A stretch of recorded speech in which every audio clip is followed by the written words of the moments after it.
Good evening, ladies and gentlemen.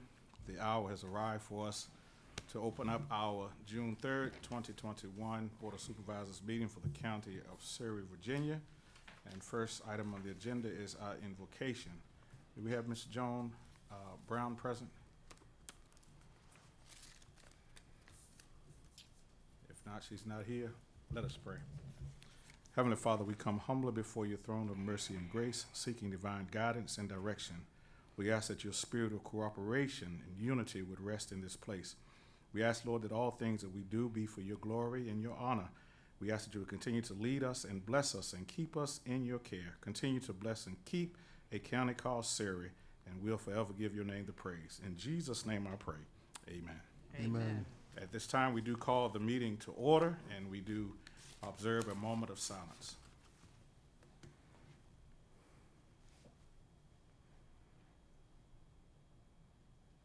Might we all stand at this time for the Pledge of Allegiance. I pledge allegiance to the flag of the United States of America and to the republic for which it stands, one nation, under God, indivisible, with liberty and justice for all.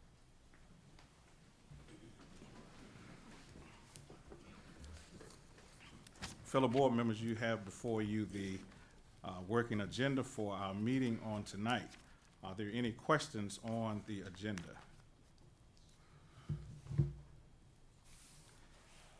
If there be no questions on the agenda, the chair would entertain a motion for the adoption of the agenda at this time. So moved, Mr. Chairman. Have a motion, give it a second. Second. It has been properly moved and second. All in favor, let it be known by the voting sign of aye. Aye. Opposed? Motion is carried. The first item on our agenda is our consent items, which is our draft meetings of our previous minutes and our account payables. Are there any questions on those items? If there be no questions, we ask for a motion to accept our consent items at this time. So moved, Mr. Chairman. Have a motion to accept the consent items. Give it a second. Second. It has been properly moved and second that the consent items will be accepted at this time. If there be no further questions on the consent items, we ask all in favor, let it be known by the voting sign of aye. Aye. Opposed? The motion is carried. We come to our appointments to our boards and commissions in the county. There are some appointments that need to be redone and some new appointments. At this time, we're going to ask staff if they would come and take charge of this particular portion so that we can move forward. Good evening, Chairman Elliott, Vice Chairman Jury, members of the board, and also those assembled. You do have before you appointments that are needed. We have actually done this a little bit differently, hopefully to make it easier for you as board members in providing the list of appointments by each Board of Supervisors member. So for the Claremont District, Mr. Elliott, just want to advise that for the Planning Commission, we have a member whose term expired on June 30th. For the Wetlands Board, there's appointment required for a member whose term expired on June 30th. For the Parks and Recreation Board, a term that will be ending on June 30th, 2021, but we provided this to you a little in advance so you have time to make that appointment as June 30th is nearing. For the BZA, there's an appointment that expired on September 30th, 2020, and for the Highway Transportation Safety Commission, an appointment that expired, Sheriff Carlos Turner, on March 31st, 2021. For the Dendron District, Mr. Jury, Planning Commission, an appointment, Mr. Earl Newby, expired on June 30th. For the Parks and Recreation Advisory Board, an appointment will expire on June 30th. And for the BZA, an appointment that expired back in September of 2020. For the Vegas Castle District, Mrs. Little, we have the Wetlands Board, an appointment that expired in October of 2020. And for the Parks and Recreation Advisory Board, we're gonna make that correction because we do know that the member that you did appoint has agreed to serve, and we have made contact with that individual. Mr. Calhoun, for the Surrey District, we have the Planning Commission. We have a resignation from one of the former members, and that was in effect on February 2020, and there's a second appointment that expired back in 2019. For the Parks and Recreation Advisory Board, there's an upcoming expiration on June 30th, 2021 for Mr. George Fauntleroy. For the board, BHAR, which is the Board of Historical and Architectural Review, we have two expired appointments on that board, Mr. Calhoun. And for the BZA, there's also one that was tabled back in January 19th, and that appointment had long expired as well. And lastly, for the Highway Transportation Safety Commission, David Berriman, whose term expired in March of 2020. Mr. Howell, Carsley District, there are two appointments on the Planning Commission. Both of those terms have expired. On the Wetlands Board, there's also an expired appointment, and you all have the names, and I did not take the time to read all the names. Parks and Recreation Advisory Board, an upcoming appointment, June 30, 2021, that will expire. And for the Board of Historical and Architectural Review, an appointment to replace Mr. Kenneth Holmes, and that board member served on that particular board.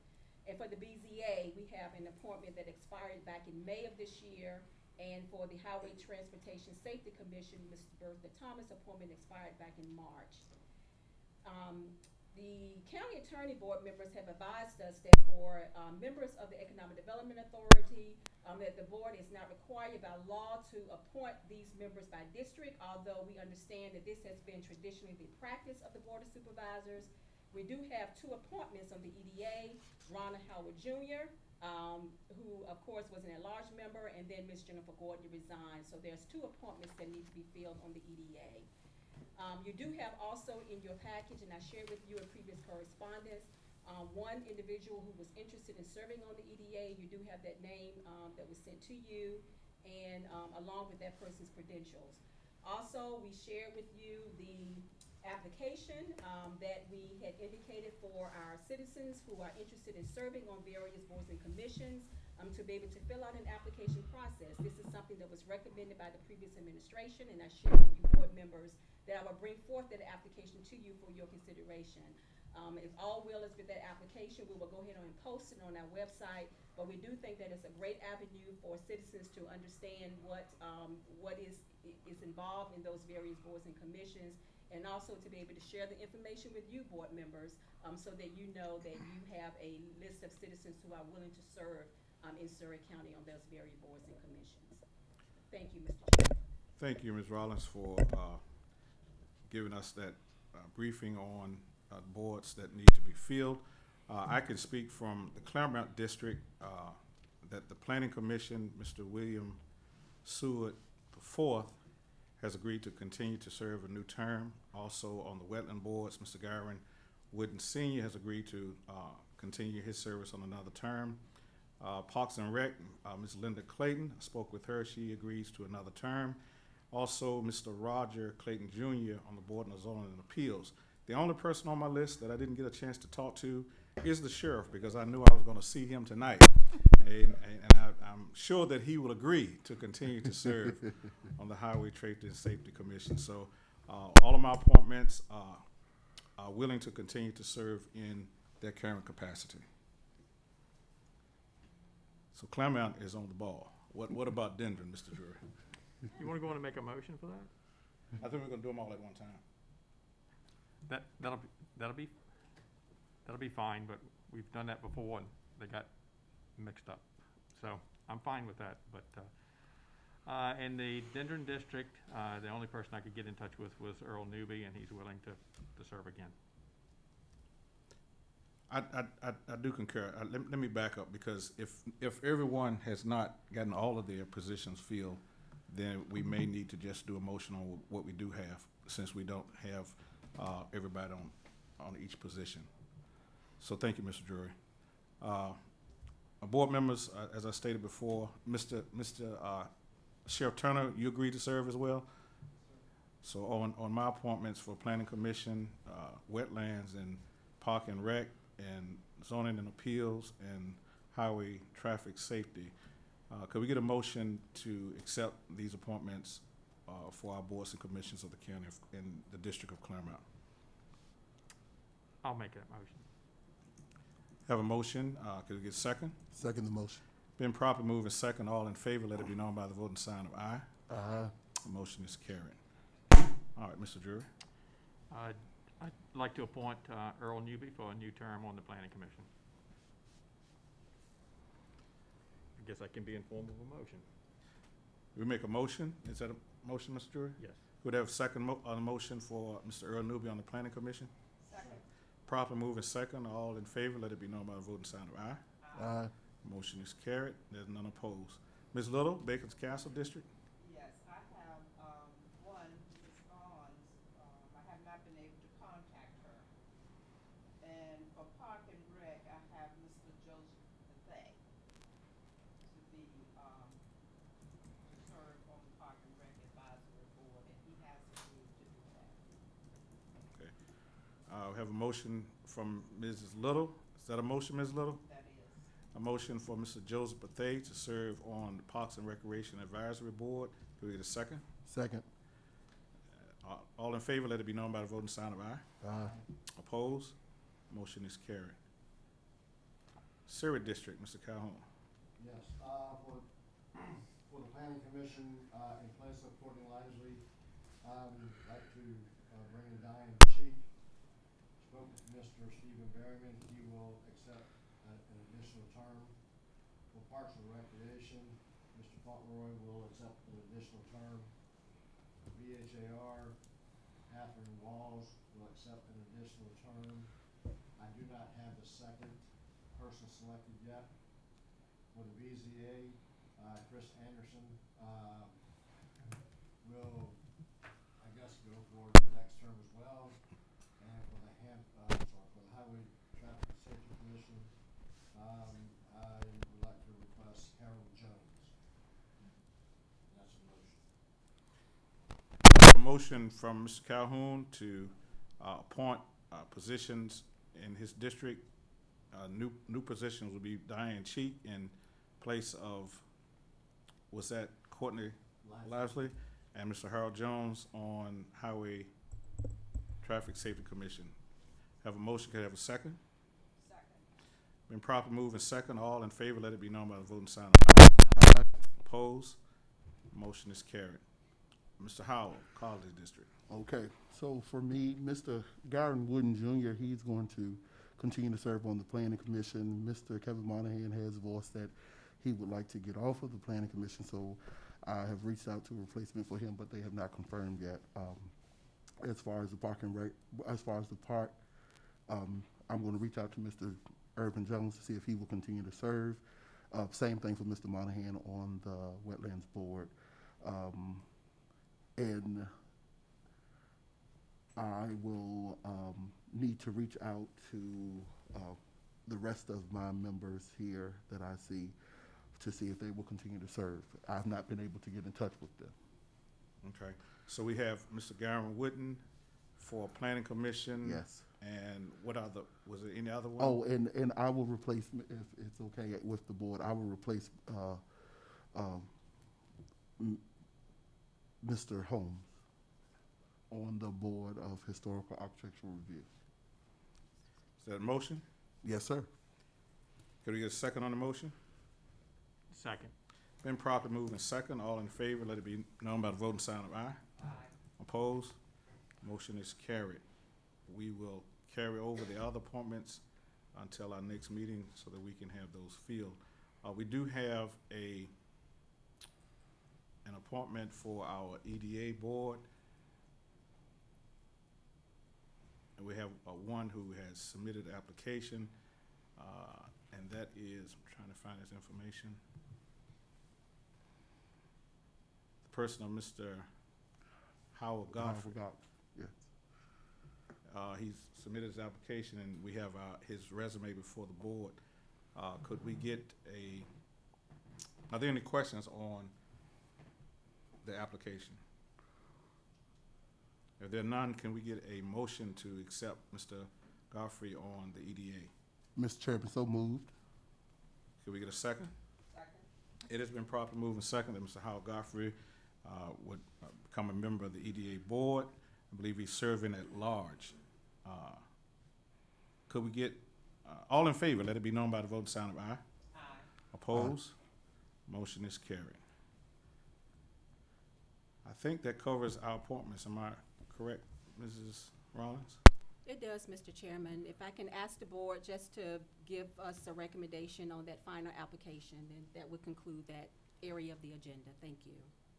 Yes, board members, you have before you the application that has been submitted to us for consideration for citizens in the county who are interested in serving on the boards. Are there any questions on the application for staff?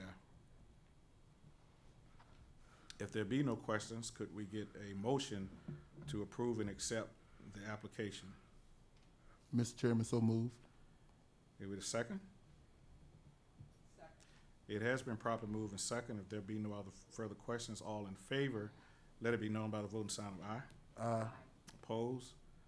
Motion is carried. We thank you for putting together the application process to get our citizens more involved. Thank you, Ms. Rollins. Next is our new business. First item on our new business is Resolution 2021-10, Riverside Regional Jail. And I'm pulling it up on, Yes, Mr. Chairman? yes, Ms. Rollins. Yes, this resolution was brought before you at your last meeting, and it's a resolution in support of Riverside Regional Jail and the Riverside Regional Jail Authority.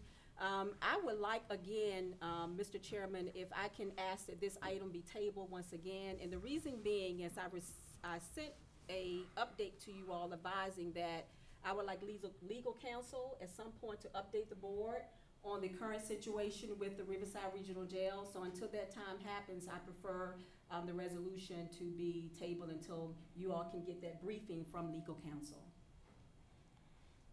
Thank you, Ms. Rollins. Our resolution for Riverside Regional Jail will be tabled till we get further information. Next in unfinished business is a resolution for World Elderly Abuse Awareness Day. Ms. Rollins, you want to speak on this resolution? Yes, I can.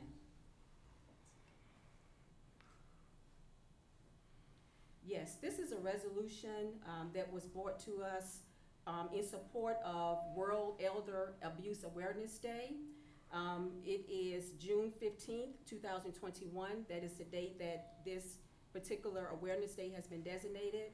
The resolution reads, whereas Surrey County recognized that in 2006, the International Network for the Prevention of Elder Abuse proclaimed June 15th of each year as World Elder Abuse Awareness Day. And whereas, according to the Department of Justice Elder Abuse Initiative, elder abuse is an international and neglect act by any person that causes harm or a serious risk of harm to an older adult. Subtypes of elder abuse includes physical abuse, financial fraud, scams, exploitation, caregiver neglect and abandonment, psychological abuse, and sexual abuse. And whereas, the Department of Justice also reports that elder abuse is a serious crime against some of our nation's most vulnerable citizens, affecting at least 10% of older Americans every year. And whereas some risk factors of elder abuse can include low social supports, poor physical health, and experience of previous traumatic events according to the National Center for Elderly Abuse. And whereas close to half of elderly individuals who suffer from dementia will experience abuse during their lifetime. Research suggested that elderly individuals who experience cognitive impairment, physical disabilities, and isolation are more likely to become victims of abuse than those without disabilities. And whereas the Department of Aging and Rehabilitation Services reports that the majority of incidents of adult abuse, neglect, or exploitation occurs in the adult's own house or apartment, and National Adult Protective Services Association reports that 90% of the perpetrators in elderly financial exploitation cases are family members or trusted other individuals. Whereas elder abuse, neglect, or exploitation have no boundaries and cross all racial, social class, gender, and geographic lines, and whereas only a small fraction of elder abuse cases is reported to authorities, public awareness of elder abuse has potential to increase identification and reporting of this crime by the public, professionals, and victims. Whereas the population projected for age and sex for Virginia and its localities 2020 to 2040, produced by the Demographics Research Group, reports that the total number of Virginians over the age of 60 numbers 1,889,268 seniors. And whereas the Virginia Department of Aging and Rehabilitation Services reported data for 2020, the number of cases, 37,398. Neglect or exploitation cases received the Adult Protection Services Program. 73% were persons aged 60 and older. Now therefore be it resolved that the Surrey County Board of Supervisors do hereby proclaim June 15, 2021 to be Elder Abuse Awareness Day and recognize professionals, agencies, and advocates for their efforts to advance awareness of elder abuse, and the board urges every resident in our community to take time during this important day to support older adults and the people who serve them as essential and valuable members of our community, and to identify and report suspected elder abuse within our community. And that resolution, again, was the recommendation of the Department of Rehabilitation Services. Thank you, Ms. Rollins, for reading the lengthy resolution. Thank you so very much. Board members, do you have any questions of staff in regards to the resolution?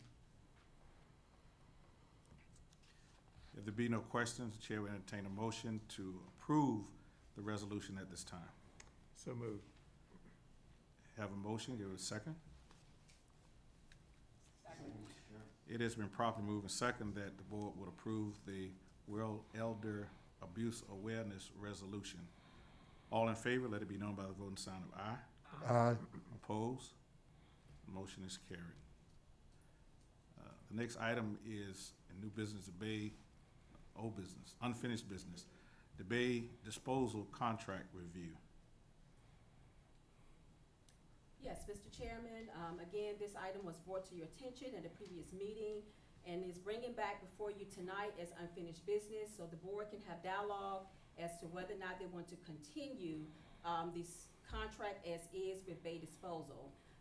Back in 2019, the board did agree to establish an inclusive service area for the collection of municipal solid waste within the county and to designate Bay Disposal as the firm authorized to provide that service.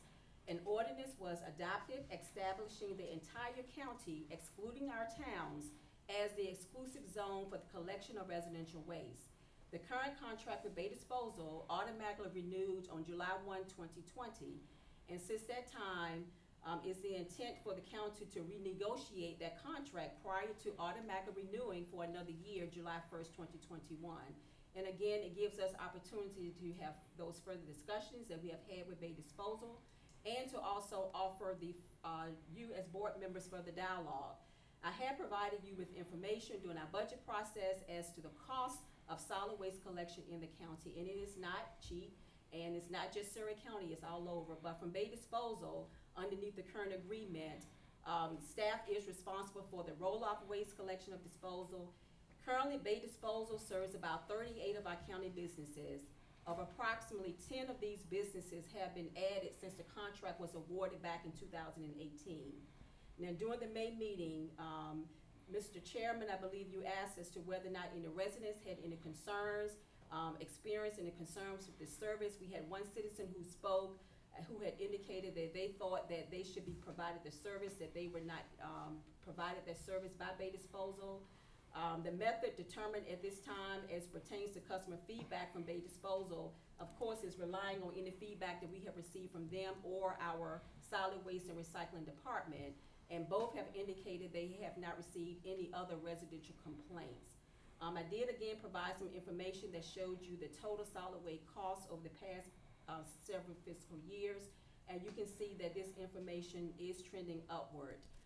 Again, when the board elected to do this in 2018, it was under the inclination that we wanted to provide a way to show our businesses that we were in support, and therefore the Board of Supervisors agreed to provide that tipping fee. But as you can see, it was no indication in the contract that anything would be grandfathered in. So as we continue to add businesses to the county, then obviously that cost will go up. I did request Bay Disposal to provide me with a totality of the number of residents that they are currently serving the curbside collection to, and it was about 200 customers. Since that time, I received the list, and I did not see 200 customers on that list. I'm trying to get further clarification from Bay Disposal on that. But I do think, board members, it is the optimum time for us to review that contract. This just is one of those things whereby we are trying to look at not just this contract in Surrey, but other contracts prior to they become due, just to see whether or not there is an opportunity for us to provide some efficiencies prior to renewing contracts as they come due. So you have the information. I will be more than happy to answer any questions that you have. But I believe the crux of the conversation is to determine whether or not you as a board want to consider providing the tipping fee to our businesses. And that is my report, Mr. Chairman. Thank you, Ms. Rollins. I do have one question on Bay Disposal. The contract itself, is it still excluding our towns, or is it just still for the sites itself? The way the contract reads, it excludes the towns in terms of that exclusive zone for the collection of just the residential waste. Right, the residential. Okay. Any other questions, board members? My question would be, and I don't have a mic, but with the towns, they don't have their own collection. We have contracted with the towns to do their, through Bay, to do their collecting and paying for it. Well, in the towns, Mrs. Little, the only agreement that we have with them is for them to pick up any business that may be located in the town Oh, for the, right, for the business waste, but not for residential. Okay, so we're making some assumptions that you may have our town residents who are disposing of at our solid waste collection sites. Okay, they carry their own trash. Thank you. And did we try to contract or send out a bid for contracts? We have not, Mrs. Little, sent out a bid. I did want to bring it back to the board for, that level of discussion. If that's something that the board desires us to do, we can certainly do that. We do know that, of course, July 1st is quickly approaching, but of course, it's the board's decision, so we will take whatever action the board desires us to do in terms of the contract.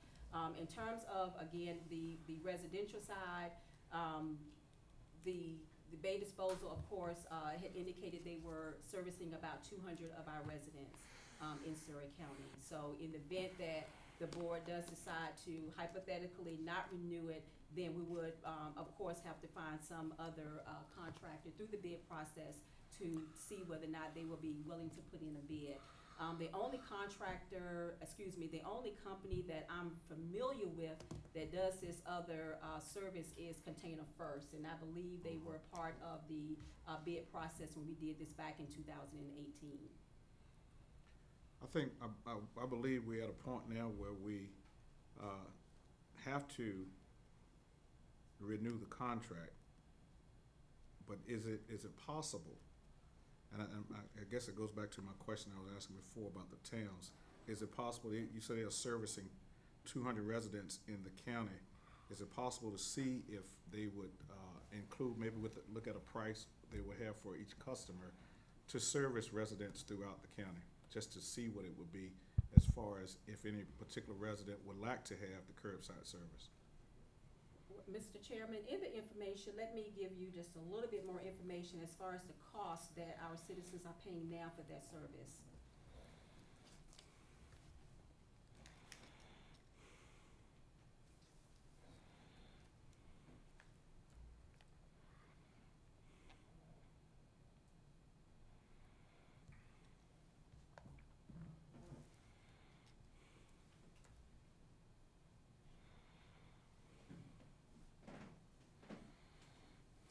One second here.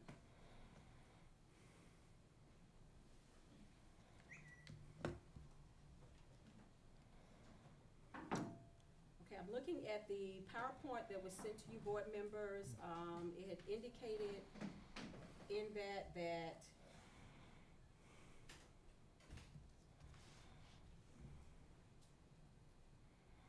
a lot of slides here, but I'm getting there. Okay, while I am looking for that information, I will share, board members, that, and I indicated earlier that the cost, of course, was escalating, and I will go ahead on this, at this time, highlight what that cost is. Since 2015, the county paid approximately $92,000 for disposal costs.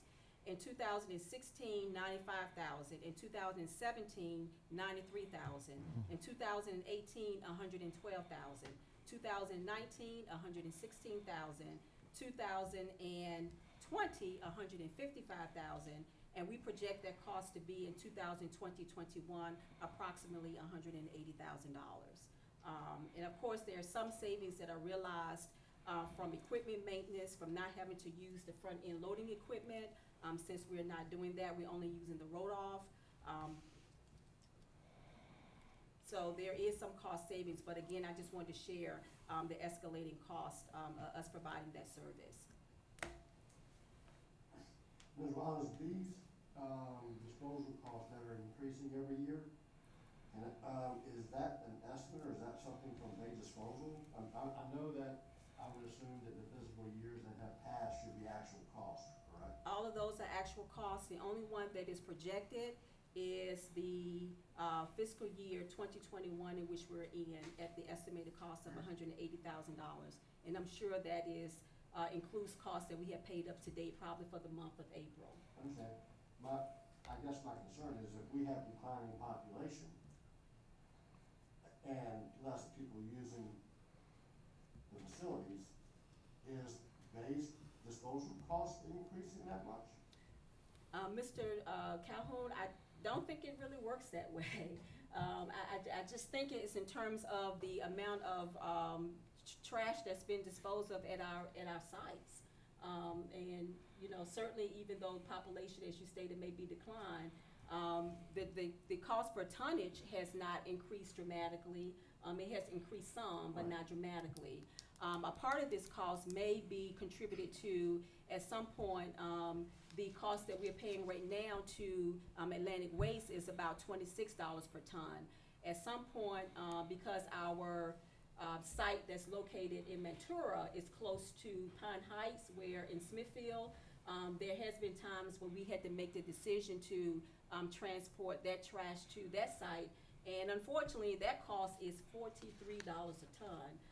So when we learned of that, we made some adjustments in limiting any trips that we may have to take to the site.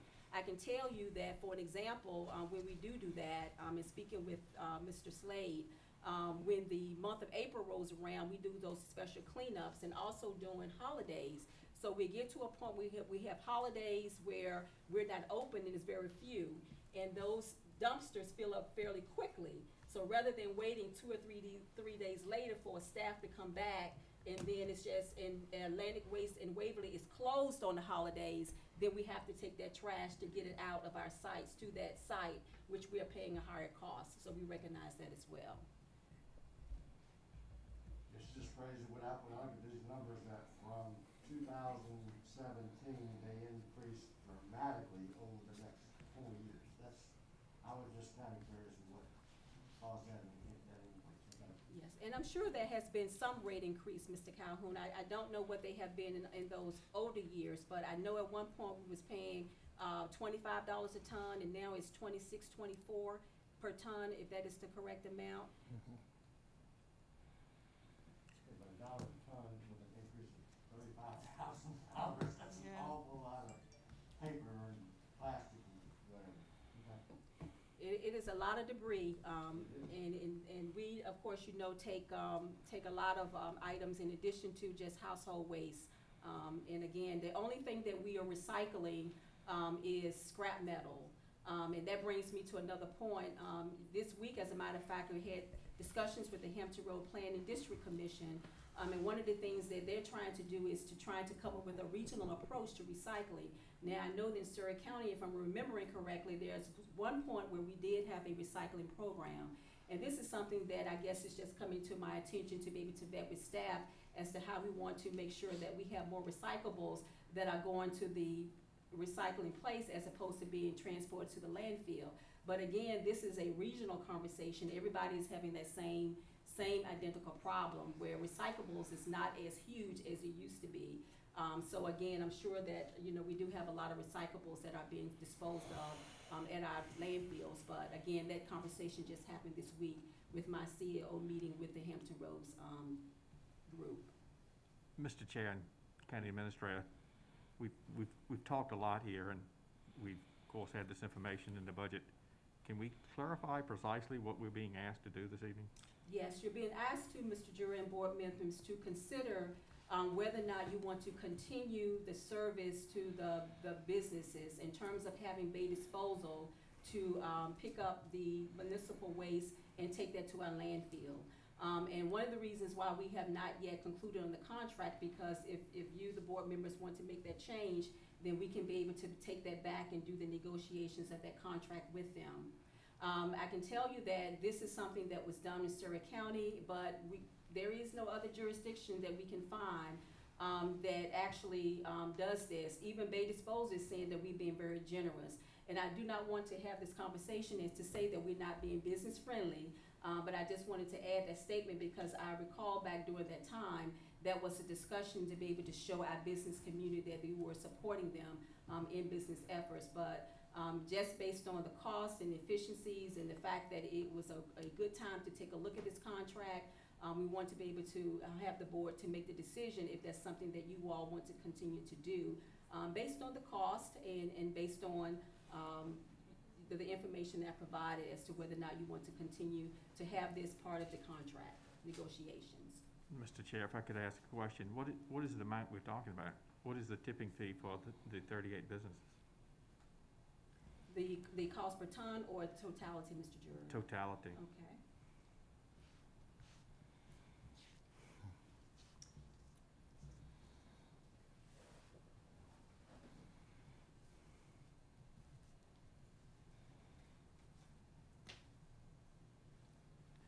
So looking at the cost per ton is $25.64. So that information, in terms of the cost, I can give you some estimates. Because we are paying approximately $180,000 this year, we do know that the cost we're paying for the residential and for the actual cost for the county facility. So that cost is estimated to be about $40,000 to $45,000. You've confused me. The $40,000 to $45,000 is which? Residential? Per year. No. I'm sorry, for the business community. For the business community? Yes, sir. Oh. So is that, the 180, is that the total, in other words, is that the tipping fee you're talking about? Or is it something else within that? With the $180,000, that includes the tipping fee that we're paying, and the only other cost that's included in that $180,000 is some cost that we pay maybe for the recycling of some tires. So that is just a small cost, but the majority of that, of course, is the tipping fee that we're paying to Atlantic Waste. So let me clarify, $42,000 to $45,000 is what we're talking about? Yes, sir. And that would be transferred to the, in other words, I'm assuming that this would be transferred to the county businesses? Yes, sir. So the information I provided you, and thank you for bringing that point up, Mr. Jury, is that I wanted you all to be aware in that correspondence that if the board does elect to transfer that cost and we ask Bay Disposal, what would be the estimated cost that we have to charge the business to obviously make up that difference. And they did say that that cost would increase. And board members, I do apologize. I am pulling up that information as we speak because I do want to share that. But there would be a cost to the businesses, and that cost would be, and I sent that in the email to you, and it's not on my iPad at this time, but there would be a cost of I want to say it's about 35 to 40% increase of what our businesses would have to pay according to Bay Disposal. That's if we don't pick up the tipping fee. if we do not continue to pick up the tipping fee. That is correct. Mr. Chair, if I could ask another question about this, so this is only getting the board's approval for y'all to negotiate? That is correct. So you would bring this back to the board? I will have to bring it back to the board. That is correct, sir. Mr. Chair, my recommendation would be to allow them to negotiate and come back to the board with an understanding of what with and without the tipping fee, so we'll know exactly what the business would be charged, and we can make a decision at that time. I do agree. Mr. Chairman? Yes, Ms. Yes, the rates for the businesses, and I did find that information, is, right now, if a business has a 4-cylinder, that rate is $61.72. And if they have a 6-yard container, it is $92.59. The residential customers are paying $66.11 per quarter. And I indicated earlier that I thought it would be a 35 to 40% increase, but I'm making my notes here. I'm looking at my notes here, and I had indicated per their conversation that the cost would actually be doubled if they pick up twice a week from the businesses. So those rates from $61.72 will increase if the county elects not to have Bay Disposal pay that tipping fee for the business waste. Thank you, Ms. Rowland. You're welcome. Board members, we need at this time a consideration to give the county administrator authorization to work with legal counsel and Bay Disposal for future contract negotiations. Is that by consensus or motion? Motion. We have a motion, you have a second? Second. And probably moving second, all in favor, let it be known by the voting sign of aye. Aye. Opposed? Motion is carried. Mr. Chairman? Yes, Ms. Just Rowland. for clarification, in the contract negotiations with myself and legal counsel, you are recommending that we just bring back a contract to you with the recommendation from both as to what would be included in that contract, whether or not it would be the business and the residents. Is that correct? Correct. Okay, thank you so much. Thank you for that clarification. Yes. Thank you. Next item is our, let me get back to the agenda. Hold on one second.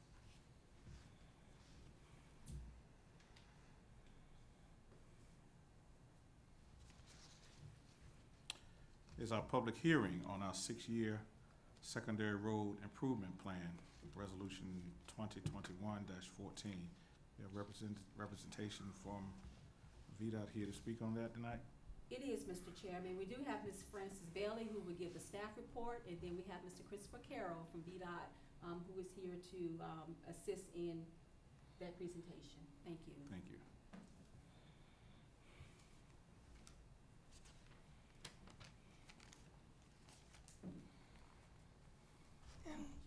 Excuse me. Good afternoon, Mr. Chairman, members of the board, Ms. Rawlings, and all others in attendance.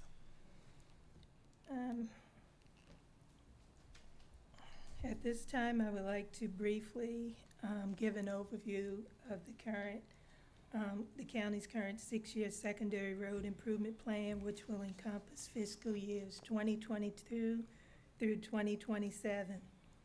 And as always, I say when I get up to the podium that the projections in the plan are based on anticipated funds being available for allocation in the coming years, and that the funding amounts can change and has a tendency to fluctuate as the climate of the state changes. And I would just like to mention that I just got notice a few minutes ago that we have some changes. Okay. And it's a plus. We're actually getting a little bit more money, so that's a good deal. Previously, for fiscal year 2022, we had a total balance of $20,651. With the correction for 2022, the telefees will increase from $18,478 to $20,215. And that will be for each year from 2022 through 2027. So that would increase our limits each year. So for 2022, we would have a total balance of $22,388. For 2023, $23,480. For 2024, $23,936. For 2025, $23,936. 2026, $25,078. For 2027, $25,078. And for a total of over the 6-year period of $143,896, up from the $133,474. And staff is recommending approval of the plan with the adjustments. This concludes my presentation. If you have any questions, technical questions, Mr. Carroll can probably answer those for you. Have any questions, board? Thank you.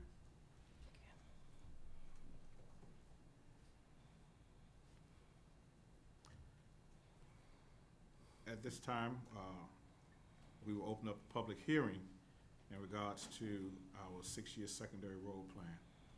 If there's someone from the public like to speak on this matter, you come forth to the podium and you are allotted 3 minutes to speak on this particular item.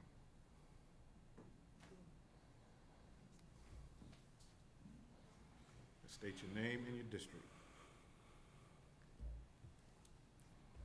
Robert Chandler, Bacon's Castle District, and first of all, I want to apologize to Ms. Little because I have not brought this to her attention. It just came back to my mind as they were talking. 627, Route 627, which we live on, known as Moonlight Road, it's starting to develop some very bad surface areas. There are some very large potholes along one section that has come up over this winter. And also the road was resurfaced about 1.5 years ago, and that resurfacing, it's all pretty much down to asphalt, just the raw asphalt, not gravel or anything like that. Most of the gravel has been pushed off to the side of the road. So in wet weather and frozen weather, there's a very long stretch there that could be very dangerous. There's no gravel to hold the tires. It's just raw asphalt there now. And when I looked up for the plan, I did not see a copy of the back roads identified. It was all 10 and 31, et cetera, et cetera. So I was just curious if 627 was on it, because I know in the past 30 years that we've been living here, there were several major changes that were supposed to happen that were canceled. And so I was just curious, is 627 in the list someplace for the roads to be, brought back up to condition? Thank you. Thank you.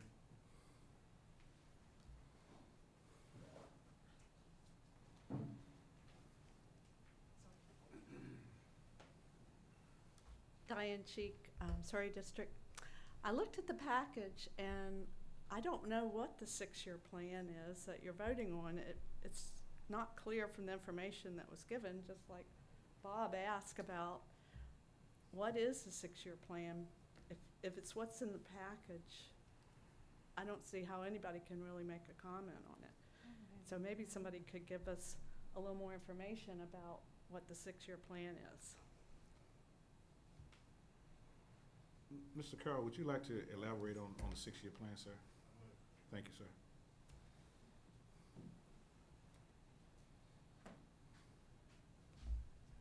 Good evening, Chairman Elliott, Good evening, sir.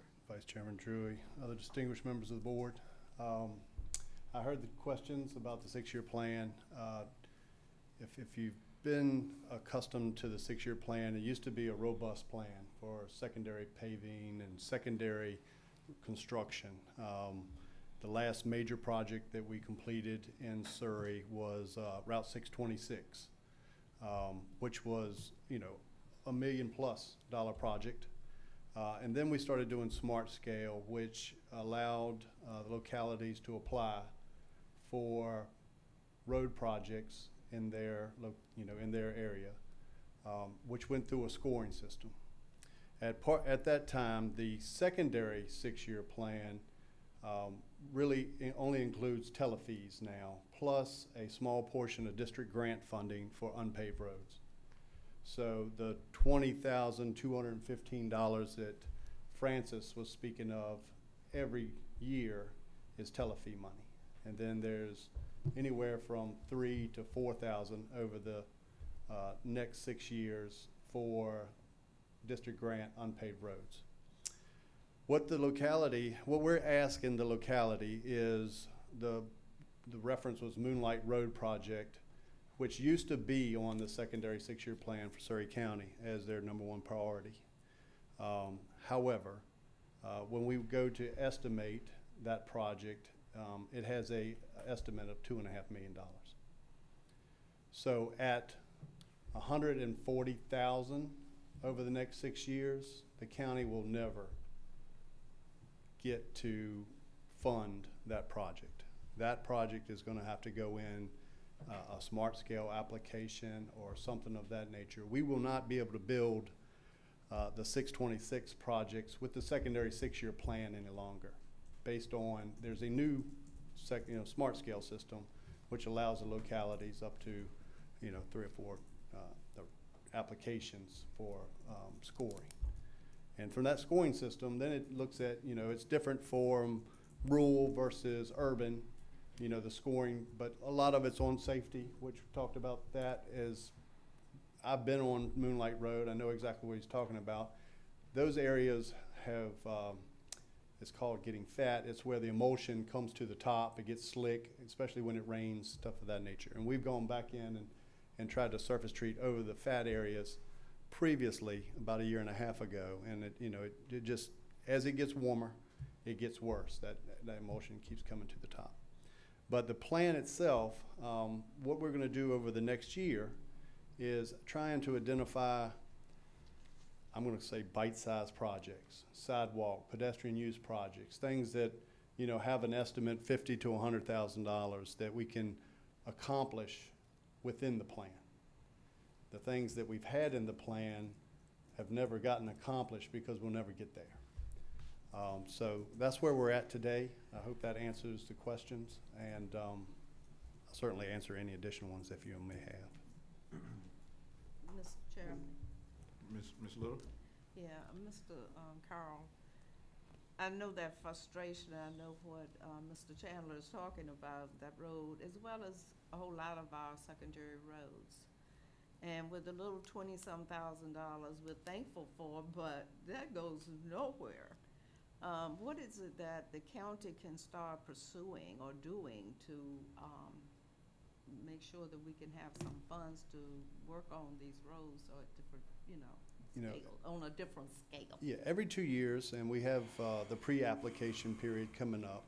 The localities have the opportunity to apply for smart scale funding. Okay. It has to meet a V-Trans need. It has some things with it that it has to meet.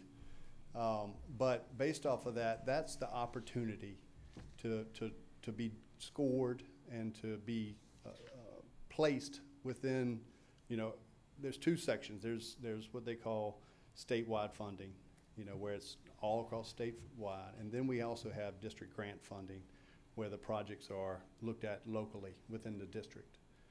And they have a scoring, and where they fall is where they're funded. But they have that opportunity. We have 2 projects in the county that are under preliminary engineering now that went through the smart scale process and were awarded. One of them is the Bacon's Castle project, and the other one is the Route 31 project, and both of them are multi-million-dollar projects. But using the secondary 6-year plan for those type projects, large-scale projects, it's not the right fit. And that's why we're at this time, we pulled the Moonlight Road as it can be a priority, but as not the #1 priority, and working with the locality or county to try to find projects that fit within the small yearly estimates. So all of these issues that are being raised, that will still be addressed, but outside of the 6-year. Yes, so Right. a lot of what he raised was maintenance. I mean, and that's really in my piece of maintaining the roadway. The project that was in the secondary 6-year plan actually did improvements. You know, it new surface, realignment, right away. It had all 3 phases, PE, right away, and construction in that project. With a healthy price tag, about $2.5 million. Yeah, I see it. The, Route 31 that you just mentioned? Yes, sir. Is that the widening of Route 31? Yes, sir. That came through the smart scale.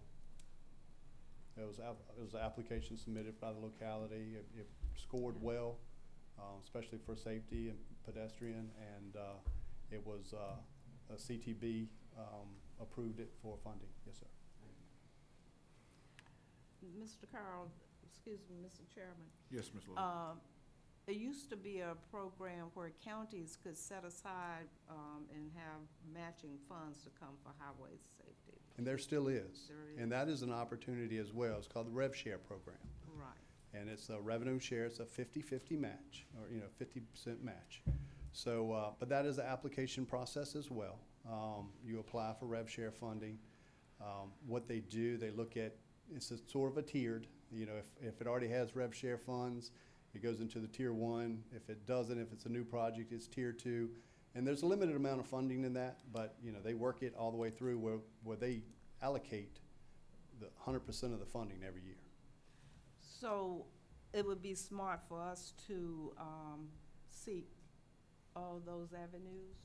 I think they are available, if you have the revenue to match, the thing is in your capital plan, making sure you have revenue set aside and being able to match that, it certainly will make your money go twice as far.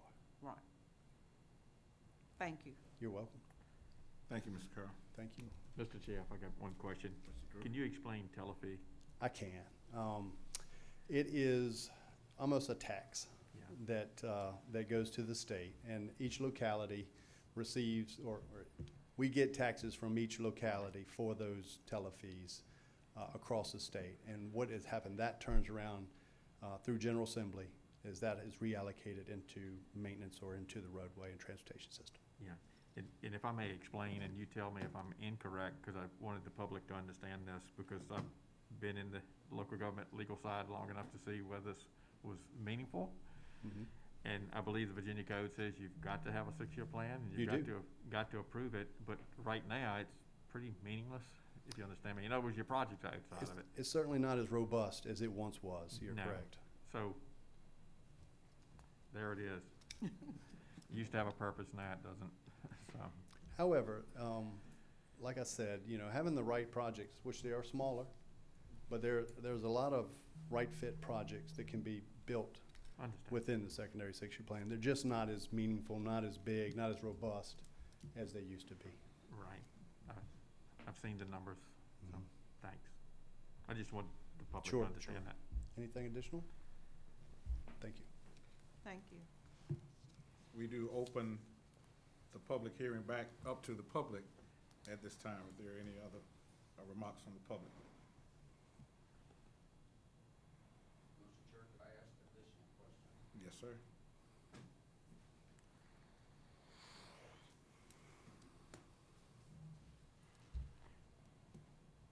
The additional question is, the citizens pay quite a bit of gas taxes that are supposed to be directed to roads. And there's other taxes, such as the gambling taxes that are also partially supposed to go straight to the roads.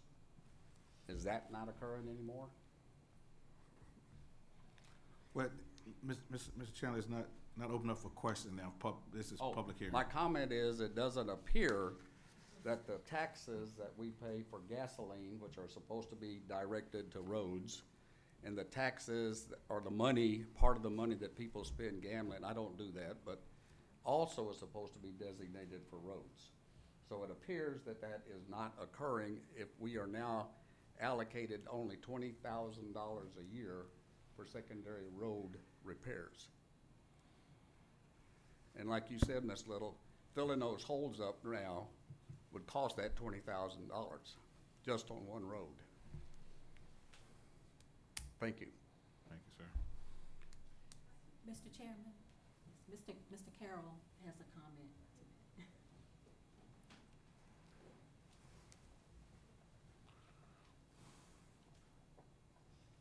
Thank you. Just so there's no misconception, this is not the only money that the Right. county gets for roadway maintenance and repairs, and also construction. We talked about Smart Scale and the Bacon's Castle, and you're talking $10 million. But you're also looking at, we have annual resurfacing. You've seen some on 40, 10, and 31 for latex, and we also have a plant mix schedule that will be doing milling and paving in the county this year, as this construction season as well. And then you also have the maintenance, the mowing, the day-to-day maintenance that happens in the county as well through VDOT. And then, like you said, there's other programs, Rev Share and Transportation Alternative Program that is a 80-20 match that also provides that same funding that is allocated to the state to perform transportation. So just wanted to make sure there was no that this is not the only money for the county. Thank you, sir. Are there any other public comments for this public hearing?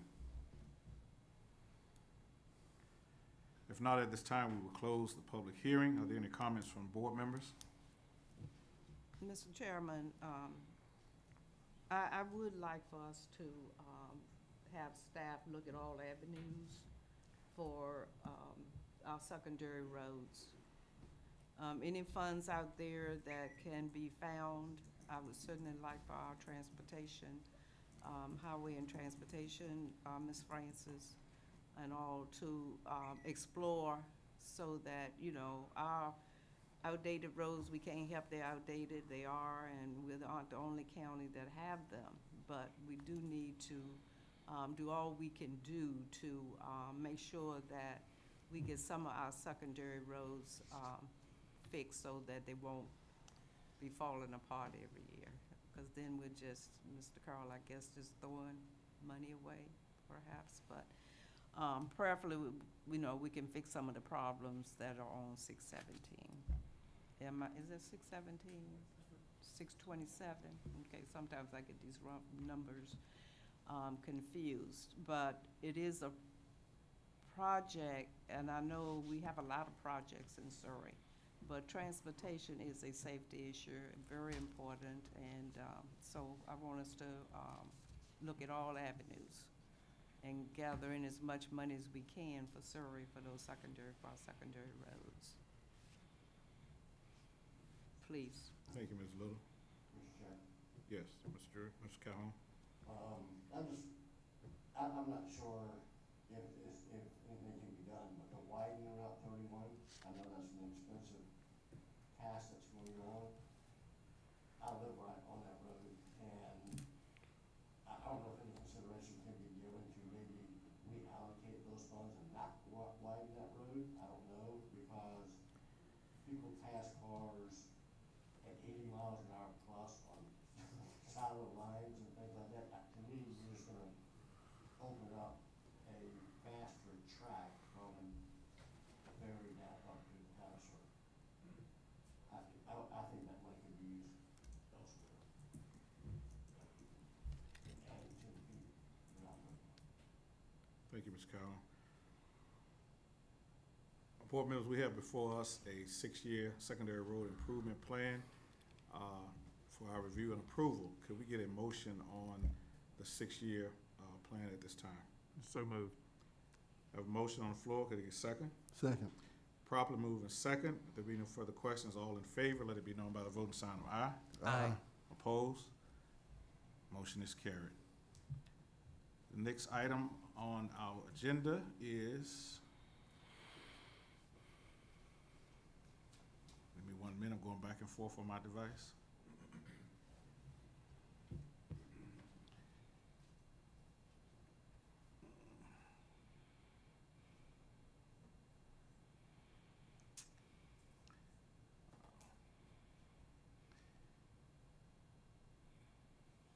is a request to merge the voting precincts in the county. We have a presentation at this time by staff. Yes, Mr. Chairman, Ms. Shanae White, our registrar, is going to give a staff report. Ms. White.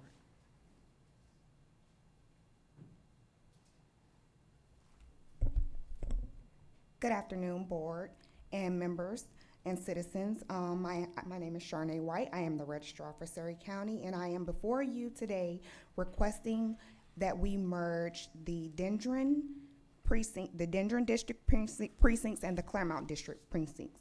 So we got a letter back last year in 2020 from the Republican and Democratic Party chairpersons suggesting that the electoral board and my staff look at some different things as far as merging these precincts due to several different reasons. The low officer of election staff that we have, the low pay that they have, the long days that they have. One of the things were the location of the Dendron precinct, which sparked the conversation for the Wallsbridge district. It was inadequate for our staff and for the citizens to go and vote there. They don't have a paved road. There wasn't heating. It was just not properly cared for, and we paid them to rent that facility.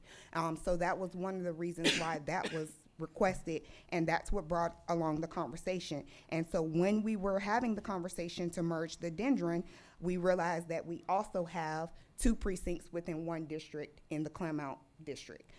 So if we were going to do it for one, it was just feasible to do it for both since we do pay to rent those facilities.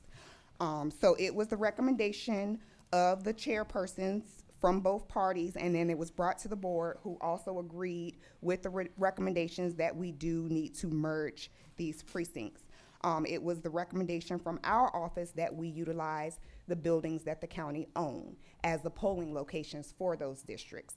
It would save us costs because we won't have to pay rental fees, and then we have control of those buildings, so anything that we deem necessary to have to do to those buildings for public safety and so forth, we have that right because we own those buildings as the county.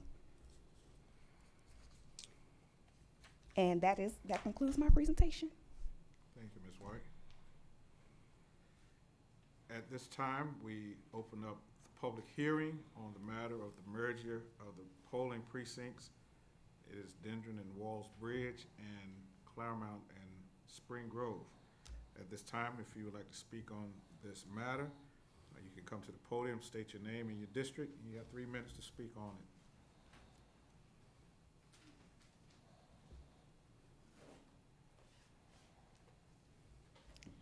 Good evening, Mr. Chairman, members of the Board of Supervisors. My name is Louise Hanch. I live in Claremont. Thank you for holding this public hearing. I'm opposed to moving the polls out of the Claremont Town Hall to merge them with Spring Grove at the Surrey Rec Center. I was dismayed to find out that neither the Claremont Mayor, Town Council, nor poll workers were notified or asked for any input on this momentous decision that greatly affects our citizens.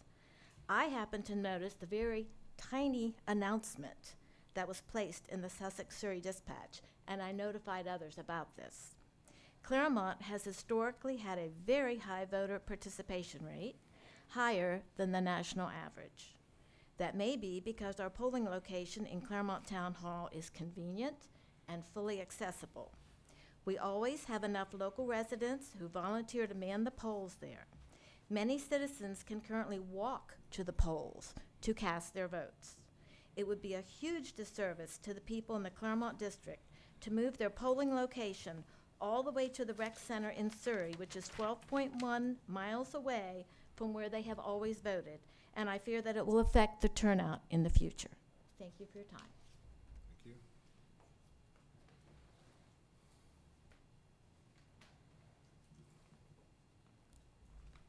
Good evening, Board of Supervisors. I'm Sue Gilbert, Vice Mayor of the Town of Claremont. I live at 392 Aldridge Avenue. I thank you for this opportunity to speak. I will be speaking in support of keeping the polls at Claremont Town Hall. The town has spent several $1000s to accommodate the needs of the register and our voters at our facility. We have replaced and upgraded the front steps with brick and installed double handrails. We have also created a paved, blacktop, handicap-only parking area within feet of our handicap ramp to provide easy access into the building. In addition, the front parking area has been repaved. To accommodate overflowed parking, the town has an agreement with the fire department across the street that is no longer in use, which has space for at least 18 or more vehicles. The town also has double doors installed to provide easy access for wheelchairs and scooters that use the handicap ramp, and the floor was raised to ensure a smooth transition from the ramp inside. The Claremont Town Hall has 3 HVAC units, 2 of which are new. Recently installed was a 38 kW whole building generator, which automatically turns on when power is out and can support the entire building. A new kitchen area was installed that is also available for use of poll workers. At last night's town council meeting, the town voted to waiver the $75 rental fee to use the building for polling. Look back to 2012, the Claremont voting district had 542 voters. Spring Grove voting district had 329. In 2016, Claremont had 542 voters. Spring Grove had 318. Claremont had 200 more voters than Spring Grove.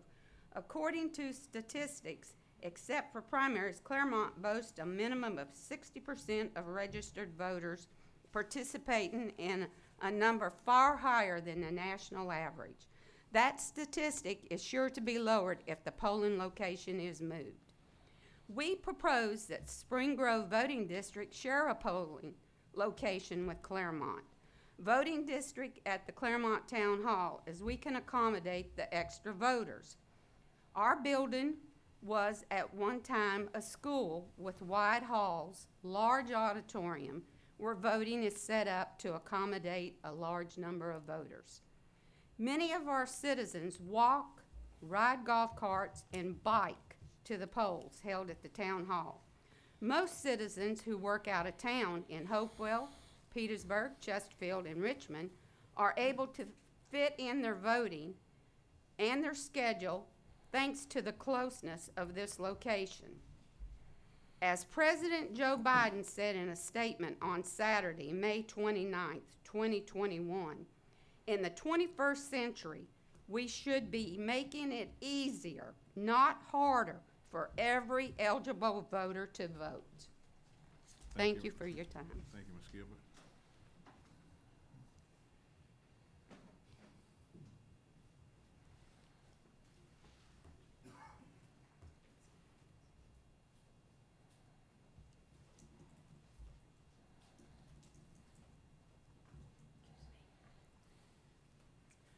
I'm Frances Barnes, and I live on Beaver Dam Road, and I also vote in Claremont. I really can't add to Sue Gilbert's presentation because I thought it was excellent. I just was amazed to learn today that you would change something that it's not broken. Why are you trying to fix it? And so I just want to agree with her and to say that I know my family, the two of us, now three, I have a new daughter-in-law, the three of us who will vote, appreciate being able to vote in Claremont, get off to work or get home in time to do it. It's a perfect location. It never had any problems, have a lot of good volunteers. I just think that this is a foolish idea for Claremont and Spring Grove area, and I agree with Ms. Gilbert and her statements. Thank you.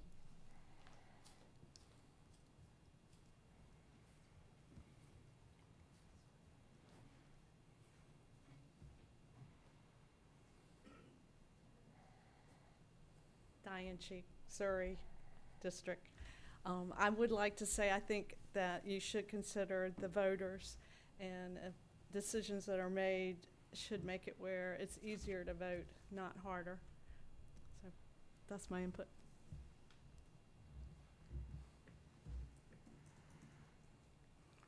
Are there any other public comments? If there be none, we do close the public hearing at this time.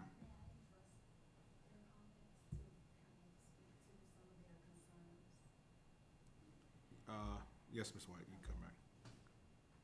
I just want to clarify that we're not trying to make voting hard. You know, we have several avenues where they are remote, and I do understand the concerns of the public, and I'm here for the voters. Part of our job is to make your voting easy for you. And this was not done with malintent. Again, it was done with coordination with everyone, and we do not have enough officer of elections. We have a primary coming up on Tuesday, and the Claremont District only had 2 that agreed out of the people that we appointed. We have 2 officers, which is not enough to run the election. So that's part of the concern that the Republican and Democratic Party had, that the officers do not show up for election. They don't come. And so we currently are trying to find additional officers to staff that location, and again, the election is Tuesday. And these people were appointed in March for a yearly appointment, so people cancel, things come up, things happen. So that's why we wanted to do the merger. And when we speak on the district as a whole, it's just not the townspeople. You know, we have the Lebanon Village who lives all the way close to Surrey. There's a population that's just not in the town of Claremont. There are many people that live miles away. So we weren't trying to, you know, not accommodate them. It's just that we had to consider the greater good of the whole community in the district, not just the townspeople. Thank you. The public hearing is closed at this time. Are there any comments from board members?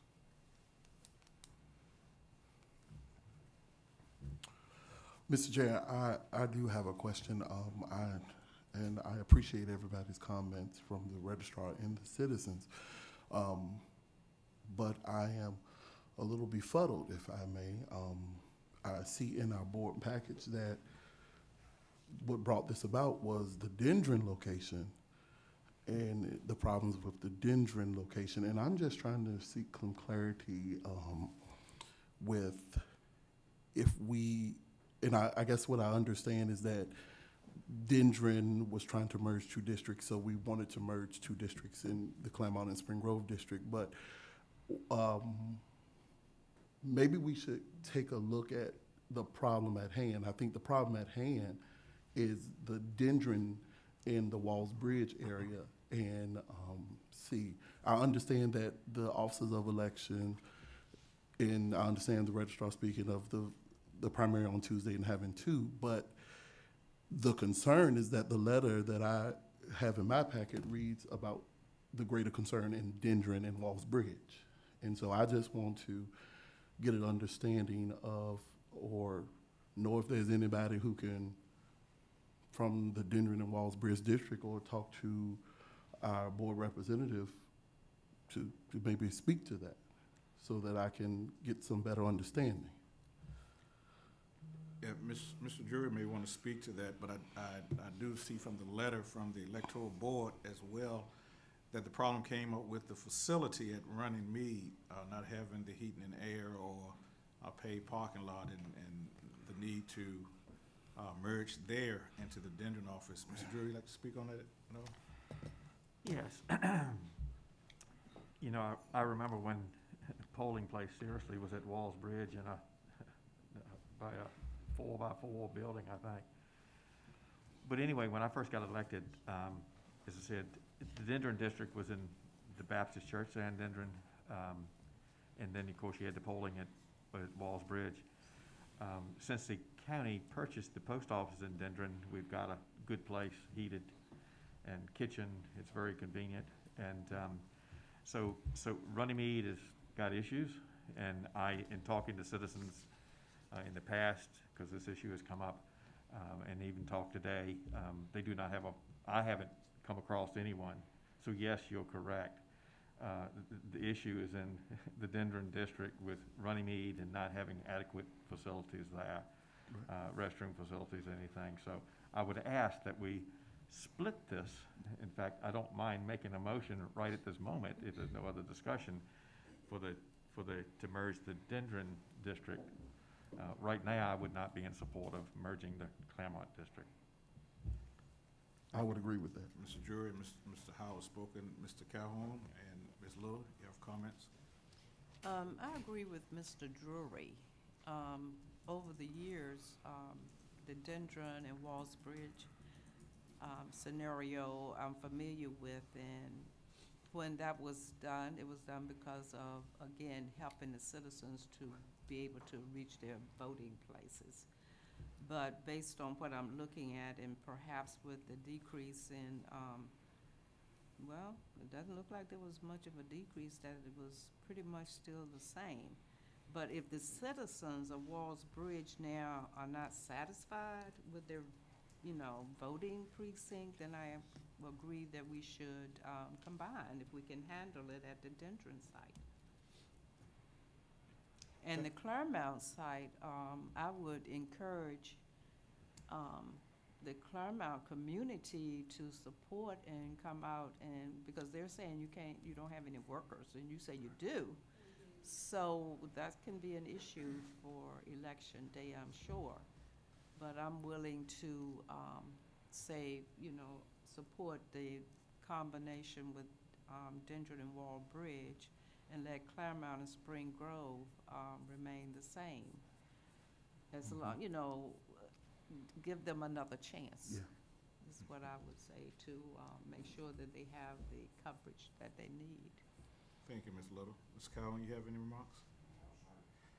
Well, it has been presented before the board, the staff report, the electoral board, and we certainly want to support our staff in a way that we feel feasible. But listening to the remarks from our citizens and the board, I'm inclined to go along with the split at this time to have the Walls Bridge and Dendron district to combine, and the Spring Grove and Claremont to stay as is, because we do have the rec center that is supporting the citizens in the Spring Grove district that's closer to Surrey, and the Claremont facility for those in the town and the neighboring community. Part of Spring Grove go there as well. And there's no way you're going to get me to vote against that with my citizens sitting right here looking at my face. Not a politician, but I'm not dumb. So at this time, board, could we get a motion on the proposal from the electoral board? Mr. Chairman, Mr. Howard? I would like to move that we split this request and we only consider moving forward with combining the Walls Bridge and Dendron district and leaving separate the Spring Grove and Claremont district voting places. Have a motion, can we have a second? A second. Properly moved in second. All in favor, let it be known by the voting sign of aye. Aye. Opposed? Motion is carried. And just comments from to staff. We will see how it goes. If we can accommodate, we will continue. If not, bring it back and we will reconsider. Thank you so very much. Mr. Chairman?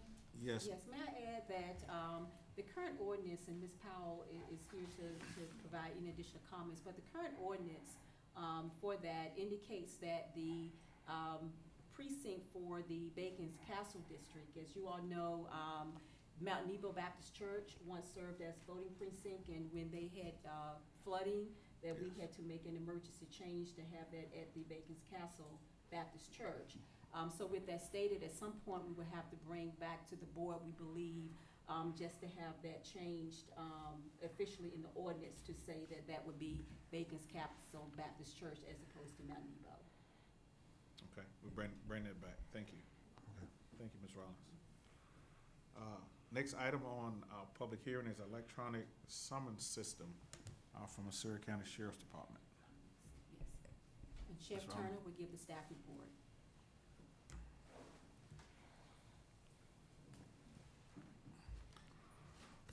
You don't have to leave just for you from Claremont, and you can stay.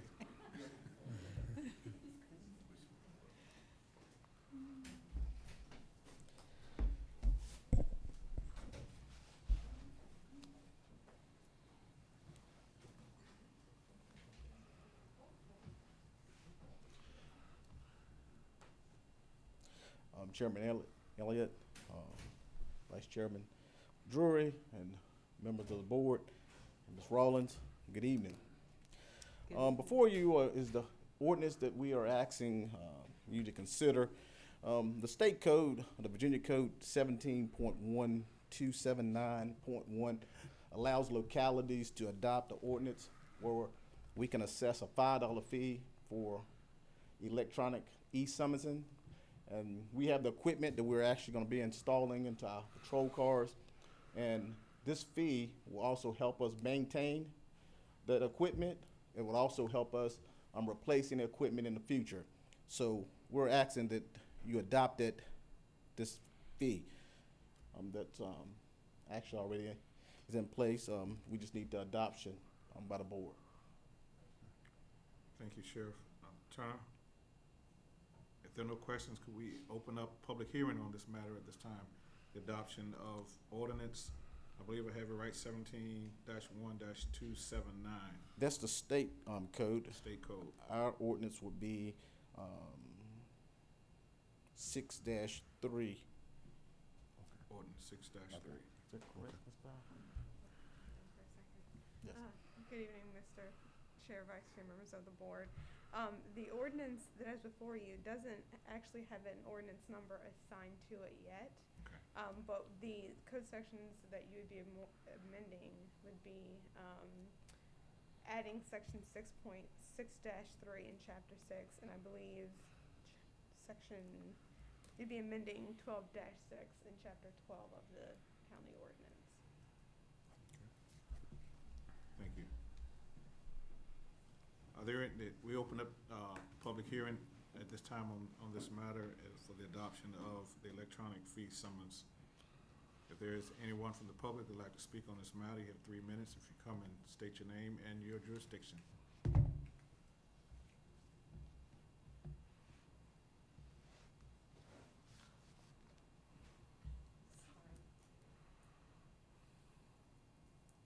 Was going to ask, I'm not clear on what this electronic fee is. Is this the electronic fee like if I go online to pay my bill, there's a $5 fee, or what is an electronic fee of $5? It's the processing. I know, but like, yeah. Traffic. Comment on something I don't know about, I'm sorry. The electronic fee is going to be the e-ticketing. The debit is going to be issuing e-citation opposed to writing out summonses going forward. It's going to be all e-summonses. They have the printers in the vehicles, and all the tickets will be printed out in the vehicles, and it's considered an e-summons. And to add to that, the $5 fee won't be imposed to everyone. It's only those that are found in violation of a city or state code. County code. Are there any comments from the public on this matter? If there be none, we close the public hearing at this time. Are there any comments from the board? Mr. Chairman. Yes, Ms. Little? Sheriff, that's for speeding only? It's going to be speeding and any criminal offenses as well. It states in the code any criminal or speeding offenses that they will be charged for in the circuit court and our general district court. So those fees, this $5 fee will be assessed. Okay, so if they come to court, I guess you would have stopped them for some violation. The sheriff department would have done something, had an encounter with the person, and at their vehicle, when you do that, you're going to print out the summons. Yes, ma'am. And then they come to court, they have to, well, they're gonna pay you then? No, ma'am. No, ma'am. All of it's done through the courts. Okay. Yes. Thank you. And the courts will assess the fee and do all the transmittals to the county. Thank you. Sheriff Turner, if I may ask you a question. So if I don't have $5 on me, you're not taking me to jail? Is that what you're saying? The judge gonna take her. Okay, I was just making sure. Yes, sir.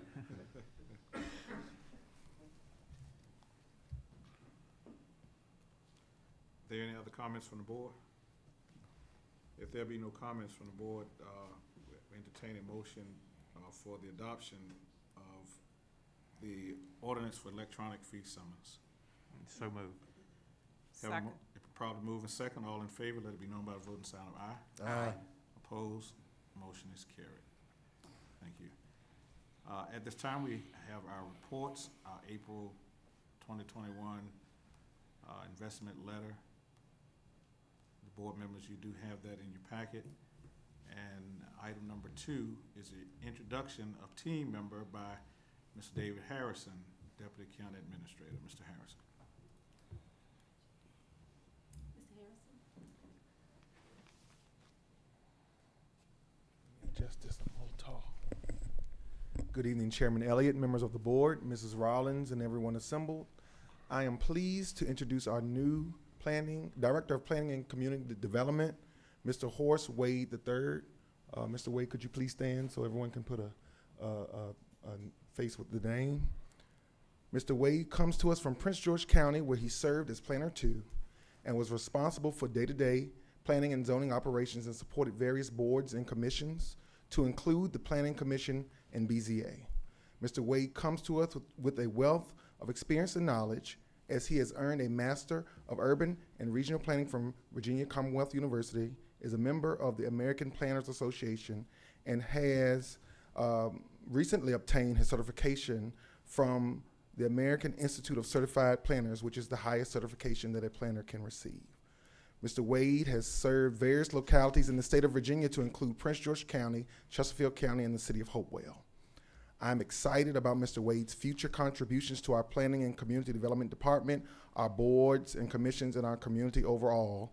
And I would like to add, today is Mr. Wade's 3rd day, and he's already submitted his first grant application. So he's already coming in the door, working for Surrey County diligently. At this time, I would ask the board to appoint Mr. Wade as the county zoning administrator and as the agent of the county. And this concludes my introduction and recommended action. Thank you. Thank you, Mr. Harrison. Board members, we have before us Mr. Horace Wade. I want to let you know that I do know some of the board members in Prince George County, and Mr. Donald Hunter said he's going to jack us up for taking you from them. So we're pleased to have you here. Board members, could we get a motion to accept Mr. Wade in these positions? Mr. Chairman, so Tom? moved. Second? Second. Probably moving second. All in favor, let it be known by the voting sign of aye. Aye. Opposed? Welcome to Surrey County. Thank you, sir. Welcome. Welcome, Mr. Wade. Yeah, I got friends over there in Prince George. They upset because we got you here. At this time, we will have our county administrator's report by Ms. Rollins. Thank you, Mr. Chairman, and since we're talking about Prince George County, and speaking with the county administrator of Prince George County, Mr. Ashcroft, and I advised him that we were bringing Mr. Wade on board, in addition to having to get Mr. Jobber. He responded back to me. He said, well, do you have another position that I can come and work for Surrey County? So, but he did say that we were getting a gem, and he was had great things to say about Mr. Wade. And I just want to go on record again to thank the Board of Supervisors for appointing or having us to recommend Mr. Wade for that position. As you know, there's a lot of turnover in planning and community development positions, so we are very pleased that we are now can relieve Mr. Harrison from those responsibilities. I know he's excited, but at the same token, yes, Mr. Wade has hit the ground running. I've already submitted grant applications for, I know, 2 things that are very needed in the county. So again, thank you, board members. So I do not have a lot to report this evening, board members. I know that you all know that we have been operating for quite some time in this virtual environment, and a part of this process have been the virtual environment where we have the go-to meetings, and we know that our governor has made some adjustments in how operations are being made at this time.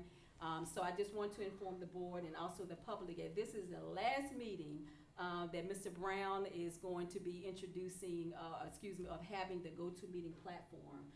Obviously, there are other ways our citizens can participate, and we want to encourage that participation still, and that is through the that is the Facebook Live and also YouTube Live. You can watch the board meetings and be a part of that experience through those 2 platforms, but we would no longer be using the go-to meeting platform.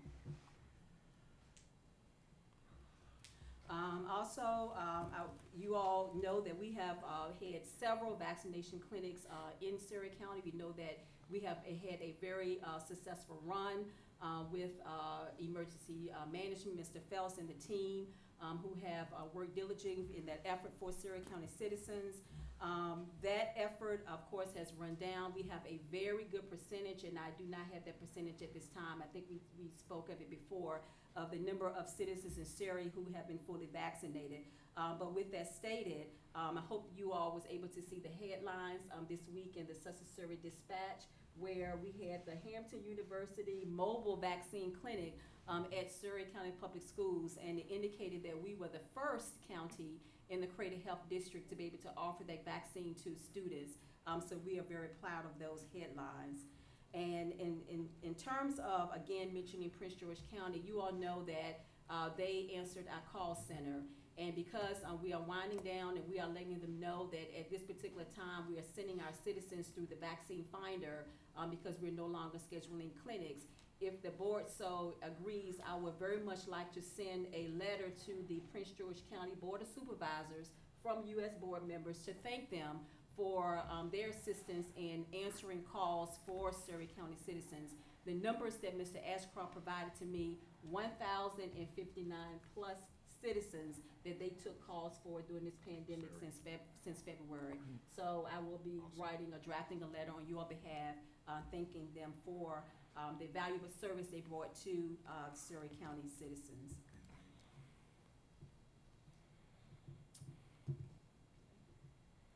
Also, we do want to say that even though the restrictions, of course, have been lifted under the governor's orders, we are still accepting our public by appointment only. And this board members, again, you all have heard in news of recent, and of course, I believe it was 2 years this year that Virginia Beach was thinking about the tragic situation that happened. And we need to really focus on in Surrey County how we can protect our citizens and U.S. board members in meetings and also the public so that we can feel as safe as we can. We board members on last Tuesday had a training with our administrative support staff. And during that training, it was brought to the attention of the consultant that one of the things that a lot of those team members felt is the fact that we need to make sure that we do feel secure in the administration of our duties. So one of the recommendations that were brought to us from the consultant was to go back and have some type of training.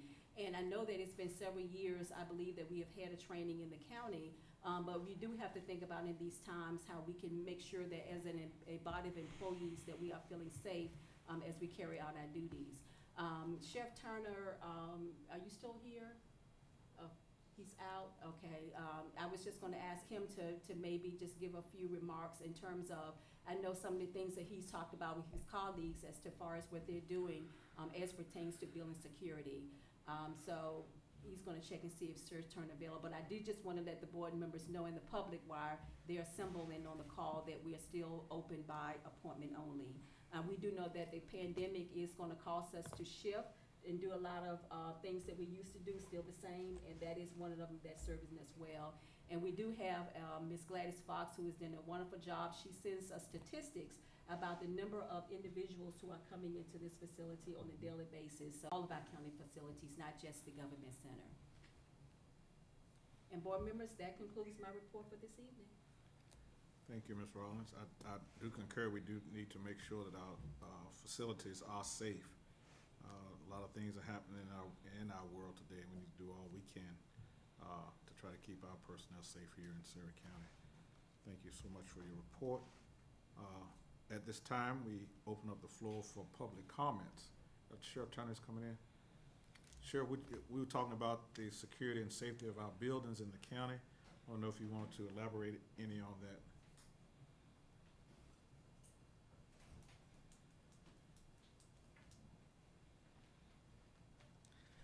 Good evening once again. Yes. My staff, Chief Deputy Anthony, as well as Ms. Rawlins and Mr. Harrison, we've been having numerous discussions regarding the security of the building, the layout of our front entrance, as well as, excuse me, just had to run out to my car, but and then also some of our exterior buildings as far as what we can do to enhance the security. So we are working on that. We're actually working on a plan for security, just making sure we up to speed with all our exterior buildings as well as this building. That's what I can pretty much elaborate on right now, but we are formulating that plan as we speak regarding the security of the building. Thank you, sir. Thank you. Thank you. We look forward to the plan. Thank you, sir. Yes. Yes. And It's much needed. It is much needed. it's much needed. At this time, we open up the floor to the public for public comments. If you have comments addressed to the board at this time, we ask that you come forth to the podium and state your name and district, and you're allotted 3 minutes to speak to the board on affairs of the county.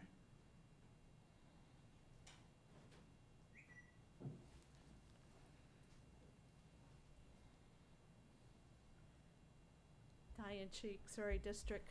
Today, the UPS man delivered a letter from VDOT. This is about the third or fourth one I've gotten in a year, and it's about the road widening project on Route 31. I have 2 pieces of property on Route 31, but I really don't know what's going to be done with this project.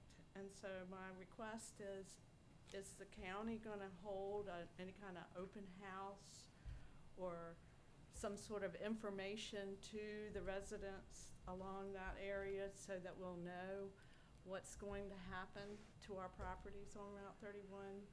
You know, is right-of-ways, are they going to be purchased, or is it going to be easements that are going to be done?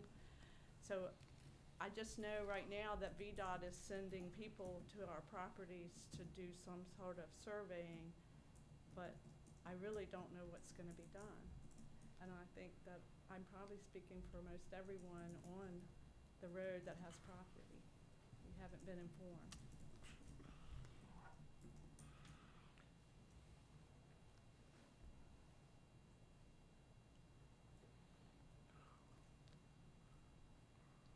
Susan Corbello, Spring Grove District. To go along with what Diane had said, I work at a business that's on 31, and kind of the same thing. We're getting these letters. Don't know exactly what's being done. It's being labeled a bike path, and it's not a bike path. It's a widening of the road. Is it widening both sides of roads? Is it widening one side of the road? Is it going to widen one side of the road, jump over to the other side? And as Mr. Calhoun had said, I don't know if something could be looked at again. Do we need to actually go ahead with a road that is in good condition, traveled well? They speed already. They're going to speed more if you just widen it. There's, you know, it's labeled bike path, but I'm not riding my bike down that road. So I don't know if it's something that could possibly be looked at to see if that money can be rerouted to these side roads. I mean, your side roads are terrible. Moonlight Road was just talked about. Beaver Dam is bad. I went down, I don't even know what the road is that goes up to Mount Pleasant. I drove that road one day, the other day, and it's just as narrow as it probably was back in the 20s. And sides of the roads are falling down. I think it really needs to be looked at as to what it was given for. I hate to see millions of dollars spent on a road that's in decent condition just to widen it. And you've got all these secondary roads that were in a program that all of a sudden is now not in a program to be fixed. I think it would behoove the board to see if something can be done and to look into it to address that and spend your money wisely where it needs to be spent, not just to widen a road and call it a bike path. And when I see that letter come in and it says bike path, bike accommodation, it's not. It's not a bike accommodation. That's all I have. Thank you. I know, I hear the concern, and I do remember when it was brought to the board previously, it was addressed as the bike path, and the finished product, it was supposed to be similar to that which is in Charles City, County, Route 5. This is what was brought to the board. Right. So that's why, you know, we were in favor of having it put in. So maybe something that we may can get staff maybe just to look at to bring back an update on what's going on. Yes, Ms. Harrison. Yes, sir. Good evening, Chairman Elliott and board members, Mrs. Rollins. The application was a smart scale application. In Mr. Carroll's absence, I'll take a stab at explaining. As he explained previously, we, the locality, don't have control of the roadways. They're state maintained, and there's different pockets of funding used for different road improvements. Some via would be maintenance, as Mr. Chandler alluded to improvements that need to be done on his road. This bike path that we're speaking of, it's actually a bike accommodations. That's the name of the application is through Smart Scale. And it's road widening and it's an accommodation for bikeways, not a separate path. There have been proposals from different bike organizations for a separate path, but easements would have to be secured, and so we would have to ensure that we could have a direct access from the ferry to the town of Surrey, and that's what's been proposed for a bike path. So to clarify, it's not a bike path, it's bike accommodations, and it is a road widening project, not a bike path. And it's a smart scale application, which was a grant that was funded, through VDOT. They did some projections and they had a budget shortfall. And we, as staff, submitted applications to Congressman McEachin's office for funds to cover the shortfall. And to our understanding, we may be in line to receive those fundings that are being presented to Congress. So I just wanted to clarify for everyone's hearing that it's not a bike path, it's a bike accommodation. It's really a road widening, but it's a bike accommodation. And it's a grant fund, so you can't really commingle the funds between a smart scale application and road maintenance. Thank you. Thank you, Ms. Harrison. Thank you, Mr. Harrison. Are there any other public comments at this time? Yes, Mr. Harrison, are we funding any of that? No, sir. Part of that grant? No, I sir. thought we were. No. This was all done before I came on board, so I had. No, sir. So all these comments about what you are, no, it's VDOT in the state, yeah. Are there any other public comments? If there be no other public comments, we will. Hold on, I think, Ms. Yes. Pell. Mr. Chairman, if I may. Yes, I'd Ms. just Francis. like to make a brief comment.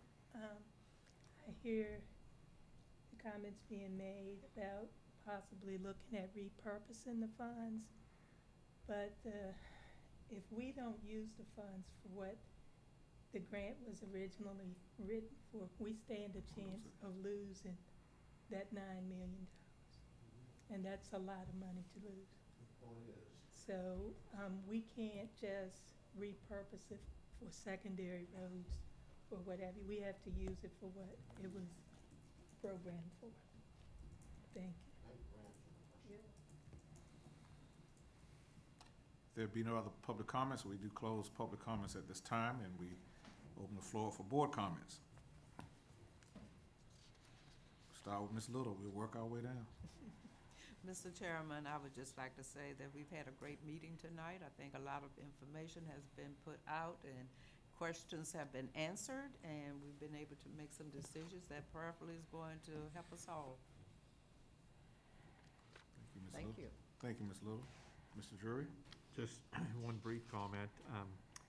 We had World Elder Abuse Awareness Day. I know that's June 15th, and as an attorney who's handled those cases, it is a serious issue. And just wanted to remind us that I looked up the census the other day, and 25% of the Surrey population is over the age of 65, and I just, in our policies and our county actions, we need to remember them and of their needs and desires, and thank you. Thank you, Mr. Drury. Mr. Calhoun? Hey, Ms. Rollins, good evening. Is the nature trail at the marina complete? Mr. Harrison, yes. Yes, it's complete. Okay.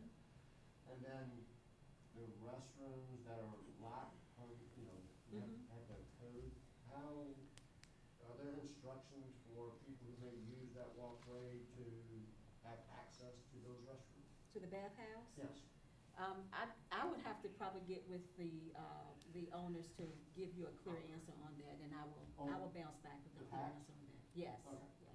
That's not our, I mean, I thought that was our job. With the bathhouse, no, we don't operate the bathhouse, no, sir. Oh, okay, I'm sorry. That's okay. Okay, that answers that real quick question. I saw in the paper the dock master position. Has that been filled? Mr. Calhoun, yes, but I can tell you, I had a conversation with Mr. Pack-on this afternoon, as a matter of fact, and I asked him about how the dock operations were going. And his response was not good. And the reason why is because, like you're hearing everybody, everywhere else, it is hard to find help. And even though he had brought on a couple of individuals, you know, they just don't stick around. So, you know, obviously there was a position whereby he felt that he could get, you know, some young individuals to come in and do that, but it did not pan out as well as he was like. So he's still looking for someone to serve as dockhand. So it's been put out there now. So there's individuals who are willing to serve as a dockhand, but that's something he's recognized that he's still looking for. But again, and this timing is of the essence. He also shared that 28 boat slips have been rented so far for the month of June. So that is the largest number that they've had there since the operations have been open. Yes, sir. Well, what is June also? 28. That's great. That's great. That's great. Do we have any update on the budget and schedule for the market, just for Mr. White? That I mentioned the last month's meeting. We can provide a budget schedule to you and the board members. We can do that. When you said, you mean a timeline? The document that you all, that was provided in our last packet, it showed where the funding was coming from, either the grant or the county, and something from mislabeled, like, I think the door was under the grant money and it should have been, funded by us or something. I haven't looked it up, but, I thought we mentioned that long enough, that we were gonna ask for a revision to the year-old schedule that was provided. Okay, the timeline. Okay, yes, the timeline. Okay. Timeline and budget. Yes, we can do that, Mr. We can do that, So we don't Mr. have that Calhoun. yet? No, I don't have it right here, but I'll make sure that They you and have the board members get that information. They have it, they're gonna forward it to us. We don't have it tonight. Okay. And then just one more last question. When is your schedule reopening the government center, the guy appointment? Do you have one? Timeline? No, sir. The recommendation is to keep the current arrangement that we have.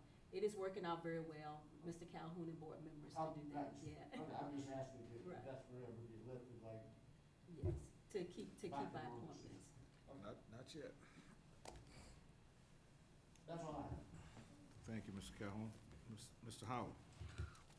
I don't have many comments tonight, Chair and other board members. I just want to encourage everyone to go out and vote next Tuesday. It is very important that that you vote in the upcoming primary election. And I encourage the citizens, as we understand, in this climate and this time, that we have to do more to encourage voting and to make it accessible for people to vote. And I do believe that if there are opportunities for us to volunteer or to be appointed to serve, to help and assist with the elections, that we consider those opportunities as citizens. I mean, we need you. We need you. The registrar and the county officials and us as board members, we can only do so much, but we do. We need you. We hear your concerns. We want to meet your needs and address those issues that we have, but we also need you in your service in these matters, and not just with voting, but on boards and appointments and everything, because we all in this together. We work better when we work together, you know. So that's all that I have. Thank you, Mr. Howard. I have no comments. Just we had a productive meeting tonight, and I thank all the board members and the citizens for their spirit of cooperation. Look forward to great things for Surrey County.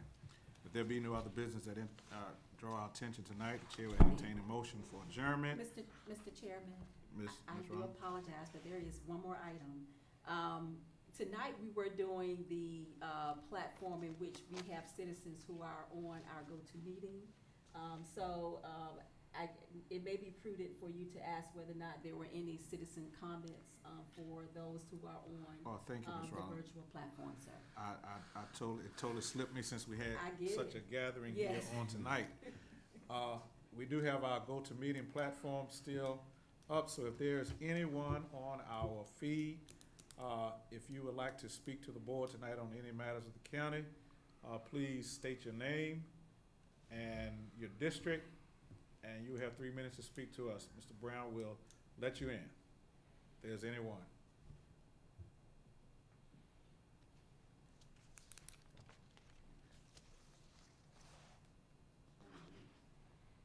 I hope they can hear me.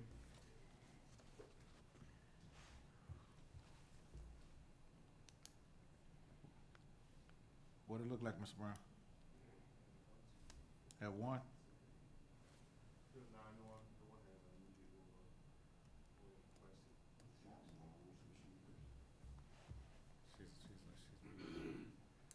There seems to be no comments from the public virtually, so at this time, we will entertain a motion for adjournment until our July the 1st meeting. So moved, Mr. Chair. Have a second? Second. All in favor, let it be known by the voting sign of aye. Aye. Aye. Motion is carried. See you July the 1st. Have a good night.